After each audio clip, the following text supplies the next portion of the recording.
les remercier pour l'intervention qu'ils ont eue, qui a été une intervention proportionnée, adaptée face à beaucoup d'adversités. Concrètement, ces individus ont allumé des incendies à plusieurs endroits, beaucoup de feux de poubelle, avec une intention manifestement de provocation. J'allume des incendies pour essayer de faire venir des pompiers, pour faire venir des policiers et leur envoyer des galets. Les policiers ont eu à faire face à des jets de projectiles très nombreux, de galets, mais aussi de cocktails Molotov. Donc des comportements qui étaient d'une violence, je dirais, importante, pas inédite, mais enfin extrêmement élevée dans ce qu'on voit habituellement à La Réunion. Face à ces situations, face à ces comportements, je veux redire que les policiers et les pompiers, puisque les pompiers ont été sécurisés dans l'intervention par les policiers, se sont comportés de façon remarquable. Ils ont évité qu'il y ait des blessés, voire des choses plus graves du côté des personnes, puisqu'il n'y a eu aucun blessé du côté des forces de l'ordre et de la sécurité. Il n'y en a pas eu non plus de l'autre côté, face à ces individus qui manifestement cherchaient le contact très violent. Alors, il y a aujourd'hui une interpellation qui a eu lieu. Saint-Pierre non, excusez-moi. Je reprends. Il y a eu trois interpellations. Une à Saint-Denis et une à Saint-Pierre. Oui, c'est ça. Une à Saint-Denis, une à Saint-Pierre. Voilà. Alors, dans les circonstances qui étaient particulières au port, ce n'était pas forcément ni simple, ni le premier objectif de faire les interpellations. Et évidemment, il y a des enquêtes en cours qui seront sous le contrôle de Madame la procureure, l'occasion d'aller cerner un certain nombre de ces individus. Alors, d'une façon plus générale, il y a les événements du port, il y a eu des événements à Saint-Denis qui ont été aussi assez notables. Ailleurs dans l'île, ça a été plutôt mesuré, à Saint-André, quelques faits, Saint-Benoît et en zone gendarmerie en général assez calme. La première mesure que je vais prendre, c'est une mesure qui sera applicable à partir de 16 h. Et c'est celle qu'on prend très souvent pour les périodes de fêtes, vous le savez, Halloween ou le jour de l'an. C'est d'une part l'interdiction d'achat de matériel pyrotechnique, donc concrètement de mortiers d'artifice, de feux d'artifice, d'achat de ces matériels et de transport. Interdiction aussi d'achat de carburant ou de matériel combustible en jerrycan transportable. Et puis bien sûr, interdiction de transport de ce qui peut servir d'armes. Alors, pistolets même factices et puis armes par destination. Cette mesure s'appliquera à partir de 16 h et jusqu'à lundi 18 h. Je n'ai pas à ce stade le projet de prendre une mesure de couvre-feu dès ce soir. Au total, dans la dernière nuit, il y a eu sur l'ensemble de La Réunion 150 policiers et gendarmes qui ont été mobilisés. C'est un dispositif qui va être au moins maintenu et sans doute renforcé, mais de façon dynamique selon la situation qu'on observera en fin de journée et en début de soirée.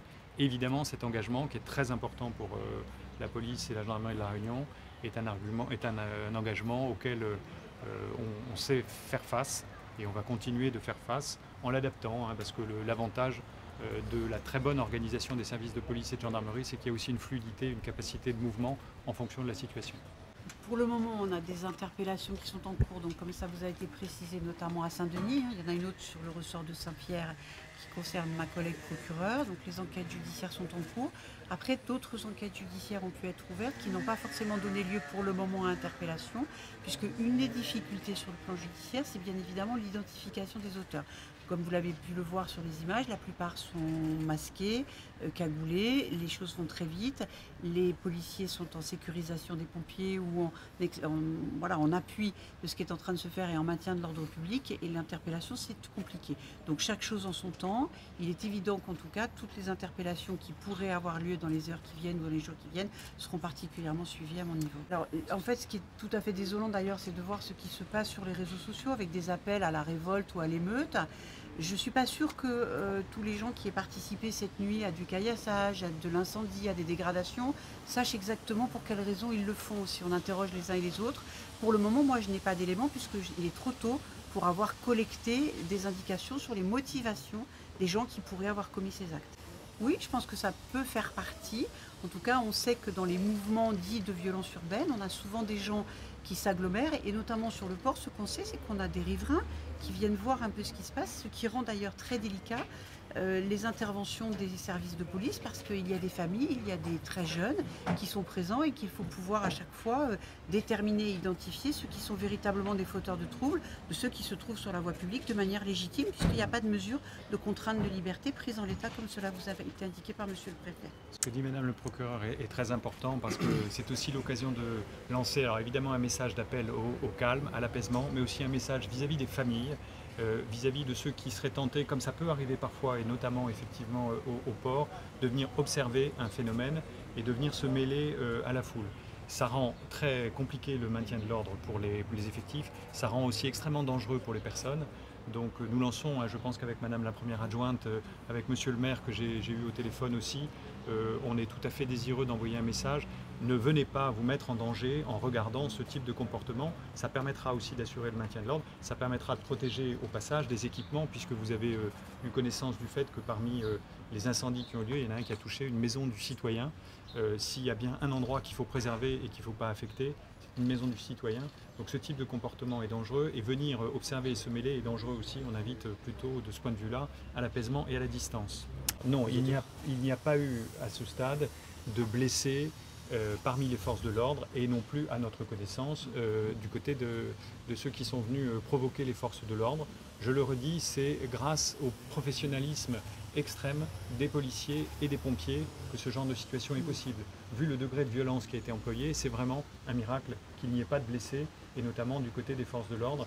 Il y a eu un chien, je tiens à le signaler, qui a été blessé, coussiné à la patte. Voilà, c'est lui aussi un auxiliaire des forces de l'ordre et on en a besoin. Donc c'est la seule situation observée. Le meilleur moyen d'éviter qu'il y ait des difficultés, c'est de ne pas avoir ce type de comportement. Et donc j'appelle encore une fois au calme, à l'apaisement et à ne pas venir provoquer ou faire un lien avec une situation métropolitaine qui n'a rien à voir avec la situation de La Réunion. Le contexte est effectivement particulier si on se réfère à ce qui s'est passé en métropole, mais les modes opératoires qui sont déclinés sont hélas assez classiques. Et c'est une hostilité forte à l'égard des forces de l'ordre. Moi je tiens d'ailleurs, j'en profite pour saluer vraiment l'engagement et le professionnalisme de tous les policiers qui étaient présents sur le terrain cette nuit. C'est un petit miracle qu'il n'y ait pas de blessés ce matin, il faut le dire. Et si on se projette un petit peu sur les nuits à venir, je pense qu'il y a deux mots. Le premier, ce sera la fermeté, parce qu'on sera présent et on est là pour limiter le nombre de victimes, préserver la tranquillité publique. Et le deuxième mot, c'est apaisement. C'est apaisement parce que ça n'a que trop duré. Sur le port, ça date depuis quand même le week-end dernier. Et ce serait bien aussi qu'au-delà des fauteurs de troubles ou des policiers, les familles, les gens qui viennent observer les violences urbaines comme au spectacle, où les parents prennent aussi leurs responsabilités et fassent en sorte qu'on limite le nombre de victimes, de violences physiques ou de dégâts matériels. Ça, c'est fondamental.